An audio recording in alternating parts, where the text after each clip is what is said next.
Good morning विद्यार्थी मित्रों। आजना आ प्रथम लेक्चर अंदर आपणे बधा एकत्र थया।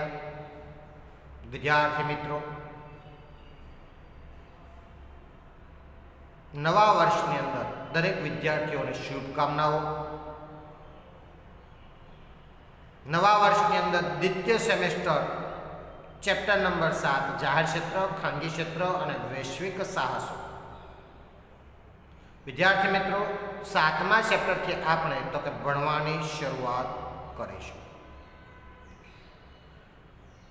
जाहिर क्षेत्र, खानगी क्षेत्र और वैश्विक साहसों जोईए तो सौ प्रथम तो के आजादी पछी आपणा देशे मिश्र अर्थतंत्रनो तो के स्वीकार कर्यो, जेना कारणे तो के आपणा अर्थतंत्रमां जाहिर क्षेत्र और खानगी क्षेत्रनो पण समन्वय जोवा मळे। खानगी क्षेत्रमां धंधानी मालिकी व्यक्तिनी अथवा एक करता वधु व्यक्तिओनी होय छे, जेने खानगी क्षेत्र तरीके ओळखवामां आवे। धंधाकीय व्यवस्था में विविध स्वरूपों जेवा के व्यक्तिगत मालिकी, भागीदारी, सहकारी मंडली, जॉइंट स्टॉक कंपनीनुं अस्तित्व जोवा मळे छे।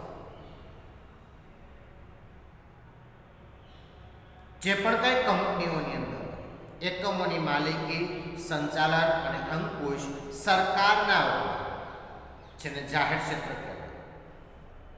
खानगी क्षेत्र जोयुं तो खानगी क्षेत्रनी अंदर तो के व्यक्तिगत मालिकी होय, भागीदारी होय, सहकारी मंडली होय, जेने तो के खानगी क्षेत्र तरीके ओळखवामां आवे। जाहिर क्षेत्रनी अंदर तो के एकमनुं संचालन, मालिकी के अंकुश सरकार हस्तक सरकारनुं होय, जेने तो के जाहिर क्षेत्र तरीके ओळखवामां आवे। आवा एकमनी अंशतः अथवा पूरेपूरी मालिकी केंद्र सरकार अथवा राज्य सरकारनी होय छे के कोई सरकारी खातुं के तेनो भाग होई शके। सरकार द्वारा खास कायदो द्वारा पसार करीने तेनी स्थापना करवामां आवे छे। आवा सरकारना जाहिर क्षेत्रना एकमोने आर्थिक रीते सहाय सरकार द्वारा तो प्राप्त थती जोवा मळती अने तो आखुं संचालन तो के सरकार द्वारा थतुं। अंकुश पण सरकारनो होय, कार्य पण सरकार करावती होय, जेने तो के जाहिर क्षेत्र तरीके ओळखवामां आवे। 1956 ની औद्योगिक आर्थिक नीति जाहिर क्षेत्र माटे કેટલાક खास हेतुओ नक्की कराया अने एम कही शकाय के ते द्वारा औद्योगिकरण अने विकासने वेग आपवानो तो के स्वीकारवामां आव्यो। जो विद्यार्थी मित्रों 1956 ની तो के औद्योगिक आर्थिक नीति જ્યારે બહાર પડી ए समय दरमियान उद्योगोने विकास करवा माटे, उद्योगोनो तो के आगळ वधारवा माटे तो के खास महत्व आपवामां आव्युं। जाहिर क्षेत्रने खास महत्व आपवामां आव्युं, पण साथे साथे खानगी क्षेत्रनो पण तो के विकास थयो। खानगी क्षेत्रनी अंदर एकबीजानी तो उपयोगिता आधारितता स्वीकारवामां आवी। जाहिर क्षेत्र साथे संकळाયેલા खानगी क्षेत्र साथे संकळाયેલા जाहिर क्षेत्र जेमनी एकबीजानी आधारितता स्वीकाराय अने 1991 थी औद्योगिक नीतिमां परिवर्तन अगाउनी औद्योगिक नीतिओ करता भारे परिवर्तनो जोवा मळ्या। अगाउनी आ परिवर्तन जोवा मळ्या, जेना कारणे तो के जाहिर क्षेत्र में सरकारे पोतानुं रोकाण खानगी क्षेत्र ने जरूरियात मुजब वेचवानी शरूआत करी अने खानगी क्षेत्र ने वधु स्वायत्तता आपवामां आवी, जेथी जाहिर क्षेत्रो जेम बने ओछा थवा लाग्या, घटवा लाग्या अने खानगी क्षेत्रनुं प्रमाण तो के वधवा लाग्युं। कारण तो के जाहिर क्षेत्र ने संचालन अंदर एमना अंकुशनी अंदर एमना कार्यनी अंदर स्वायत्तता न मळे, सरखुं कार्य न थाय, जेना कारणे सरकारे तमाम क्षेत्रोने खानगी क्षेत्रने वेचवानी शरूआत करी। આથી જાહેર અને ખાનગી ક્ષેત્રનું વેચવાની શરૂઆત કરી હોવાથી તો કે ખાનગી ક્ષેત્રની સ્વાયત્તતા વધવા લાગી. અહીંયા આપણે વિદ્યાર્થી મિત્રો સૌપ્રથમ પોઈન્ટ જોઈશું જાહેર ક્ષેત્ર. જાહેર ક્ષેત્રનો અર્થ જે એકમોની માલિકી, સંચાલન અને અંકુશ સરકારને હસ્તક હોય તેને જાહેર ક્ષેત્રના સાહસ તરીકે ઓળખવામાં આવે. સરકાર જેનું નિયંત્રણ કરતી હોય, સરકાર દ્વારા જેનું કાર્ય થતું હોય, જેને જાહેર ક્ષેત્ર તરીકે ઓળખાય. જાહેર ક્ષેત્રના લક્ષણો. જાહેર ક્ષેત્રના લક્ષણોની અંદર જોઈએ તો સૌપ્રથમ છે મૂળભૂત ઉદ્યોગોની સ્થાપના. જાહેર સાહસ સ્થાપવા પાછળનો હેતુ ઝડપથી ઔદ્યોગિક વિકાસ કરવો, પાયાની સુવિધાઓ ઊભી થાય અને પાયાની સુવિધાઓ ઊભી થતાં ખૂબ મોટા પ્રમાણમાં તો કે રોકાણ કરવું જરૂરી બનતું હોય. અને આ માટે તો કે આઝાદી પછીના સમયમાં ખૂબ મોટા પાયે રોકાણ કરી ખાનગી ઉદ્યોગો માટે મુશ્કેલ હતું, જેથી સરકારે આવા ઉદ્યોગોની સ્થાપના કરી. કેમ તો કે ખાનગી ઉદ્યોગો મોટા પ્રમાણમાં રોકાણ કરી શકે એવી ક્ષમતા ન અને ક્ષમતા ના હોવાથી તો કે સરકારે આવા ઉદ્યોગોની સ્થાપના કરી. જે મૂળભૂત ઉદ્યોગોમાં ખૂબ મોટા પ્રમાણમાં મૂડીરોકાણ જરૂરી છે, તેથી મળતું વળતર શરૂઆતના વર્ષોમાં કેવું હોય, ઓછું. જો મૂળભૂત ઉદ્યોગો, પાયાના ઉદ્યોગો જેની અંદર રોકાણ કરવું પડે, ખૂબ મોટા પ્રમાણમાં રોકાણ હોય, પણ મળતું વળતર કેવું છે, ઓછું છે, જેથી લોકો તૈયાર થાય નહીં. આથી પાયાનો ઉદ્યોગ સ્થાપવામાં ઓછો રસ ધરાવતા હોય, જેથી સરકારે આવા ઉદ્યોગોમાં રોકાણ કરી ઝડપથી ઔદ્યોગિક વિકાસ કરવા માટે તો કે પ્રયત્ન કર્યો.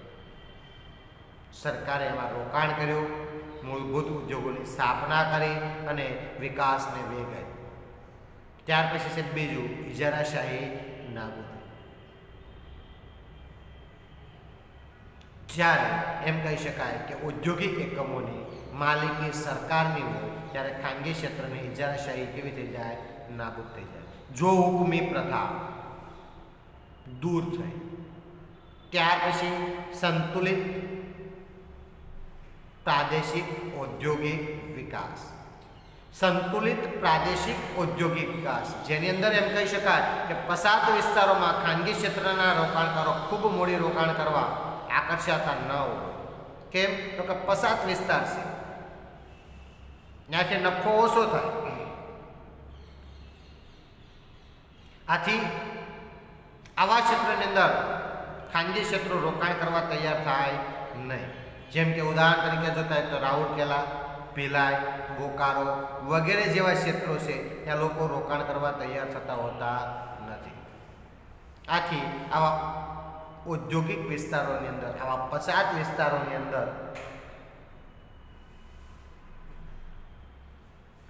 સરકાર રોકાણ કરે અને જે તે એમ કહી શકાય કે પ્રદેશનો વિકાસ કરી રાષ્ટ્રનો સંતુલિત વિકાસ કરવા માટે પ્રયત્ન કરે. ત્યાર પછી છે સમાજ કલ્યાણનો હેતુ. સામાન્ય રીતે ખાનગી ક્ષેત્રનો હેતુ નફાનો હોય, જ્યારે જાહેર ક્ષેત્રનો હેતુ નફાની સાથે સાથે સમાજ કલ્યાણનો પણ હોય, સમાજના લોકોની જરૂરિયાતનો પણ હોય. આમ સમાજના બધા જ વર્ગોને કોઈ પણ પ્રકારના ભેદભાવ વગર જાહેર સાહસો સેવા પૂરી પાડે છે.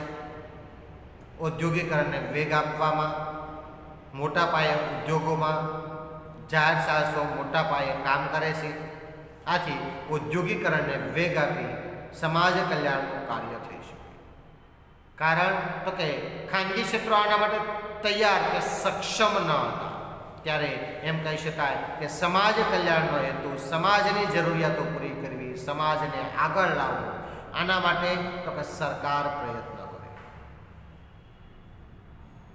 ત્યાર પછી છે નફાનું નીચું ધોરણ. જાહેર ક્ષેત્ર બહુ ઓછો નફાના ધોરણથી પોતાની સેવા પૂરી પાડતું, એને વધુ નફાની કોઈ આશ્રય હોતો નથી, ફક્ત સેવાનો હેતુ. આથી એમ કહી શકાય કે થોડો નફો લઈ અને સેવા આપવામાં આવે. શરૂઆતના સમયમાં તો જાહેર ક્ષેત્ર નુકસાન કરે તો પણ ચલાવી લેવામાં આવતું. પરંતુ 1991ની નીતિથી પરિવર્તન આવ્યું અને તે અનુસાર જાહેર ક્ષેત્ર પણ સામાન્ય નફો કરે તે અપેક્ષિત ગણવામાં આવ્યું, કારણ કે નફો ન થાય તો એકમ ચાલી શકે નહીં. આથી સામાન્ય નફાને 1991ના સમયને તો કે મહત્વ મળ્યું.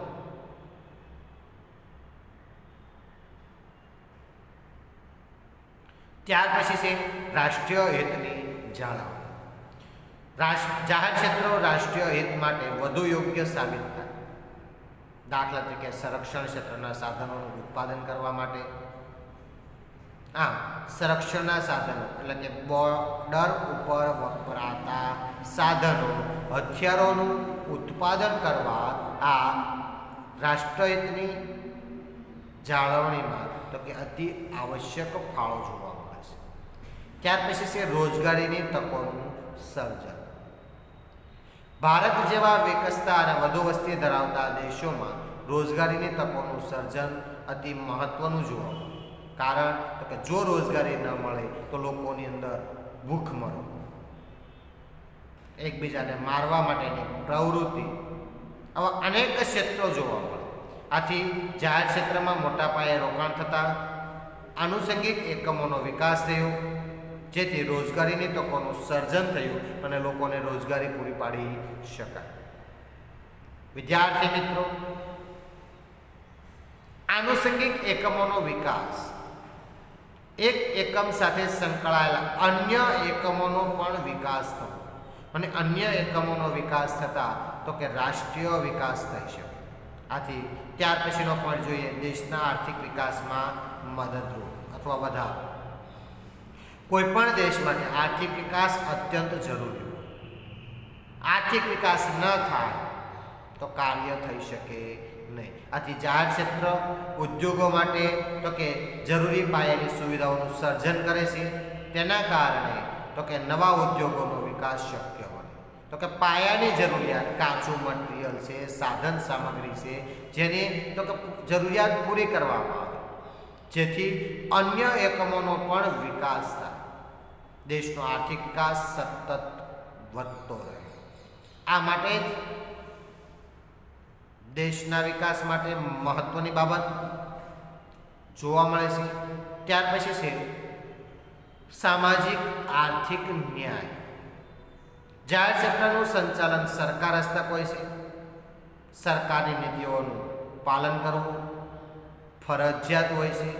સમાજના નબળા વર્ગો, જેમાં એમ કહી શકાય કે વિના મૂલ્યે અથવા રાહત દરે સેવા આપે છે. નોકરીની સુરક્ષા, નોકરીની શરતો, મંજૂર થયેલો તો કે કાયદાઓનું સંપૂર્ણ પાલન, મહિલાઓને અગ્રિમતા જેવી અનેક બાબતો એમ કહી શકાય કે પરત્વે હકારાત્મક વલણ ધરાવે છે. અને હકારાત્મક વલણ ધરાવતું હોવાથી જાહેર ક્ષેત્ર વધુને વધુ એમ કહી શકાય કે સામાજિક ન્યાય આપી શકે, સમાજના દરેક વર્ગને ન્યાય આપી શકે. આ માટેનું તો કે મહત્વનું કાર્ય આ જાહેર ક્ષેત્રો દ્વારા થતું જોવા મળે છે. ત્યાર પછી છે એમ કહી શકાય કે આદર્શ વેતન અને સગવડ. જાહેર ક્ષેત્ર સરકારની માલિકીના હોવાથી, સરકાર દ્વારા સાથે સંકળાયેલા હોવાથી કર્મચારીઓને વધુ વેતન ધોરણ મળી શકે છે. કર્મચારીઓને ખાનગી ક્ષેત્ર કરતાં વધારે સારી સવલતો મળતી હોય તેવું જોવા મળે છે. આમ સરકાર એમ કહી શકાય કે આદર્શ માલિક બનવા માટે પ્રયત્ન કરે, જેથી વધુ વેતન ચૂકવીને જે તે કર્મચારીઓની જરૂરિયાતો પૂરી કરીને તો કે કાર્ય થઈ શકે, આદર્શ માલિક બની શકે. આમ વિદ્યાર્થી મિત્રો, આદર્શ માલિક બનવા માટે અતિ આવશ્યક આપણને જોવા મળે છે. ત્યાર પછી આવે છે જાહેર ક્ષેત્રના સ્વરૂપ. જાહેર ક્ષેત્રના 3 સ્વરૂપો: ખાતાકીય સંચાલન, બીજું જાહેર નિગમ અને ત્રીજું સરકારી કંપની. વિદ્યાર્થી મિત્રો, અહીંયાથી હવે આગળના લેક્ચરની અંદર જોઈશું. આ વિડીયોને લાઈક કરો, શેર કરો, સબસ્ક્રાઈબ કરો. Thank you.